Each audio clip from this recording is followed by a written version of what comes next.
सुप्रभात प्यारे बच्चों, आप कैसे हैं। आशा करती हूँ कि आप सब स्वस्थ होंगे। बच्चों, आज की ऑनलाइन कक्षा में हम अपना हिंदी का पाठ 2 पढ़ेंगे, पाठ 13 पढ़ेंगे, जिसका नाम है बादल। तो चलिए शुरू करते हैं। एक बार कविता को पढ़कर फिर उससे संबंधित कार्य करते हैं।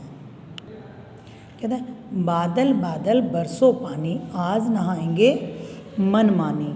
रिमझिम बरसो रम रम बरसो, धीरे धीरे थम थम बरसो। ठीक है बच्चों, पहले इस कविता की 4 लाइनों को हम समझते हैं और इसमें से 4 क्वेश्चन बनाते हैं हम अपने। किस तरीके से, ध्यान दीजिएगा आप। कहते यह पठित पद्यांश किस कविता से लिया गया है। सबसे पहले तो हमें पता होना चाहिए, ये पद्यांश जो है हमारा हिंदी के पाठ 13 बादल से लिया गया है। ठीक है, इस कविता के लेखक कौन हैं? सोहनलाल द्विवेदी जी हैं। ऋतुएं कितनी होती हैं? बच्चों, ऋतुएं 6 होती हैं। पानी बरसने से पहले आकाश कैसा हो जाता है?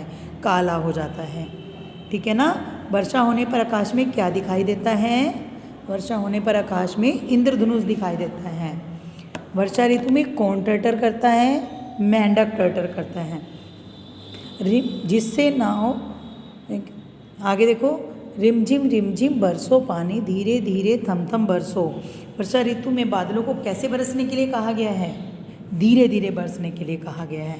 कैसे कहा गया है बच्चों? धीरे धीरे बरसने के लिए। रिमझिम वर्षा होने से क्या लाभ होता है? वर्षा होने से गर्मी कम हो जाती है। कैसी हो जाती है? कम हो जाती है। ठंडा ठंडा तन हो मेरा, ठंडा ठंडा मन हो मेरा। क्या कह रहे हैं यहाँ पर? पानी बरस जाने से मौसम कैसा हो जाता है? एकदम, है ना, ठंडा हो जाता है। बिल्कुल, पानी बरस जाने से तन और मन दोनों कैसे हो जाते हैं बच्चों? तन हमारा एवं मन दोनों के दोनों ठंडे हो जाते हैं। क्लियर बच्चों? आशा करती हूँ कि आपको ये कविता समझ आ गई होगी और इससे संबंधित कार्य मैंने आपको कक्षा में करवाया हुआ है। तो बच्चों, अब हम इस पाठ के शब्दार्थ पढ़ते हैं। मनमानी, मनमानी मतलब अपनी मर्जी से। रम रम खुशी से, हैरानी परेशानी, रिमझिम धीमी वर्षा, थम थम रुक रुक कर, तन शरीर। आगे देखिए बच्चों, कविता से तुकांत ढूंढ कर, तुकांत वाले शब्द यानी कि जो हमारी कविता में दिए गए हैं उसमें से वो शब्द, जैसे पानी मनमानी, रम रम थम थम, हैरानी पानी, तन मन।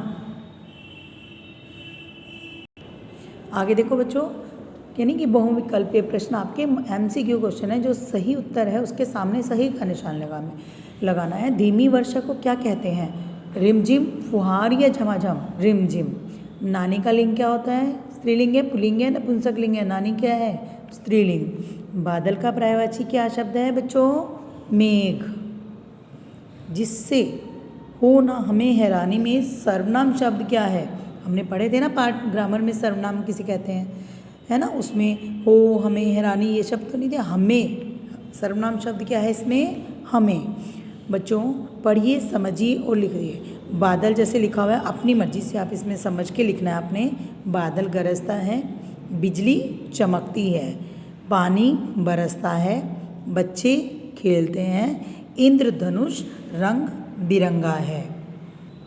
आगे देखो बच्चों, बड़े आ, ए और ओ की मात्रा वाले शब्द कविता में से चुनकर यहाँ पर लिखने हैं। आपके जो शब्द आपको आपकी कविता में दिए हुए हैं वो आपको यहाँ पर ढूंढ कर लिखने हैं। अब हमारा प्रश्न है विलोम शब्द। विलोम शब्द ये देखो, जो गर्मी का विलोम क्या होता है? सर्दी। धीरे, तेज, आज, कल, आकाश, पाताल, मरना, जीना, खुशी, दुखी। क्लियर बच्चों? इस सभी पिक्चर्स का अभी आपके पास जितना भी आपको मैंने काम बताया है, समझाया है, आप अपनी बुक में करेंगे पूरा। ठीक है, ये आपको कुछ थोड़ा सा मैं बता रही हूँ, बाकी आपको होमवर्क में करना है। मैंने आपको करवा रखा है सब, फिर भी आप एक बार चेक करेंगे। ये पिक्चर देख रहे, किसान को किन वस्तुओं की आवश्यकता होती है? सही वस्तुओं के नीचे उनका नाम लिखो। ये तो देखो, ये किसकी पिक्चर है बच्चों? किताब, पेड़, फावड़ा, ये पेज बच्चों आपका होमवर्क है, इसे आपने होमवर्क में पूरा करना है। ठीक है बच्चों, धन्यवाद बच्चों। आज का दिन आपका शुभ रहे, स्वस्थ रहें। मिलते हैं अपनी अगली कक्षा में अपने नए कार्य के साथ।